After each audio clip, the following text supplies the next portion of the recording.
Jinu B എബ്രാഹത്തിന്റെ തിരക്കഥയിൽ ഷാജി കൈലാസ് സംവിധാനം ചെയ്ത് 2022 തിയേറ്ററിലെത്തിയ ചിത്രമാണ് കടുവ. പൃഥ്വിരാജ് സുകുമാരൻ നായകനായ ചിത്രത്തിൽ വില്ലനായി എത്തിയത് വിവേക് ഓബ്രായാണ്. ചിത്രത്തിൽ പൃഥ്വിരാജിനൊപ്പം തന്നെ കയ്യടി നേടിയ കഥാപാത്രമായിരുന്നു വിവേക് ഓബ്രായ് അവതരിപ്പിച്ച IG Joseph Chandy IPS Lucifer എന്ന ചിത്രത്തിനു ശേഷം പൃഥ്വിരാജും വിവേകും ഒന്നിച്ച ചിത്രം കൂടിയായിരുന്നു ഇത്.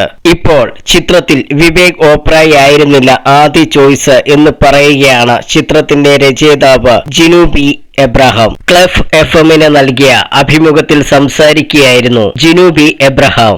കടുവയ്ക്ക് വേണ്ടി ഞങ്ങൾ അരവിന്ദ് സ്വാമിയാണ് കോണ്ടാക്ട് ചെയ്തിരുന്നത്. അപ്പോഴാണ് അദ്ദേഹം മലയാളത്തിൽ മറ്റൊരു സിനിമ കമ്മിറ്റ് ചെയ്തുവെന്ന് അറിഞ്ഞത്. ആ 2 സിനിമകൾ തമ്മിൽ ഡേറ്റ് ക്ലാഷ് ഉണ്ടായി. അതിനുശേഷമാണ് വിവേക് ഓബ്രായ് എത്തുന്നത്. എന്റെ മനസ്സിലെ സെക്കൻഡ് ഓപ്ഷൻ ആയിരുന്നു വിവേക് ഓബ്രായ്. അതുപോലെ അലൻസിയർ ചേട്ടന് പകരം സിദ്ദിഖായിരുന്നു ആ കഥാപാത്രം ചെയ്യേണ്ടിയിരുന്നത്. അദ്ദേഹം 2 ദിവസം വന്ന് അഭിനയിക്കുകയും ചെയ്തു. എന്നാൽ അതിനുശേഷം കോവിഡ് വന്ന് പടം നിർത്തിക്കഴിഞ്ഞപ്പോൾ പുള്ളിക്ക് ഡേറ്റ് പ്രശ്നമായി. പിന്നീട് അലൻസിയർ ചേട്ടനെ വിളിച്ച് റീഷൂട്ട് ചെയ്തതാണ്. ഷാജോണിന്റെ കഥാപാത്രത്തെ അദ്ദേഹത്തെ തന്നെ കണ്ടാണ് എഴുതിയത്.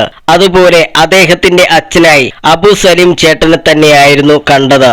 കുറച്ചധികം സീനുകളും അദ്ദേഹത്തിന്റെ ഷൂട്ട് ചെയ്തിരുന്നു. പിന്നീട് ട്രിം ചെയ്യേണ്ടി വന്നതാണ് ജിനു പറഞ്ഞു.